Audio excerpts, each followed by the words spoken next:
Anak laki-laki itu terbangun dengan penglihatan sinar X. Ia bisa melihat nilai asli dari segala sesuatu. Suatu hari, ibunya membawanya pulang. Begitu mereka tiba, mereka menemukan barang-barang antik yang dibeli kedua kakaknya dengan harga jutaan ternyata palsu semua. Kedua kakaknya mungkin sering memamerkannya pada semua orang. Tanpa ragu, anak itu langsung membanting barang-barang antik tersebut ke tanah. Ia berkata semuanya palsu. Ia bahkan menyebutkan tepat kapan masing-masing dibuat. Tetapi kedua kakaknya tetap bersikeras bahwa barang-barang itu asli. Hal ini membuat kakek mereka menghentakkan kakinya karena marah. Ia sepenuhnya setuju dengan anak itu. Ia berkata barang-barang palsu itu bahkan tidak layak senilai $20.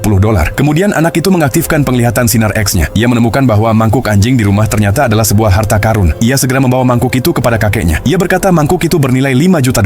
Kedua kakaknya menertawakan dan mengejeknya. Mereka memanggilnya anak kampung bodoh. Bahkan kakek tidak bisa melihat nilai mangkuk itu. Jadi ia memanggil seorang ahli untuk menilainya. Ahli itu menemukan bahwa mangkuk tersebut adalah barang antik berusia 300 tahun. Ia berkata nilainya setidaknya $5 juta.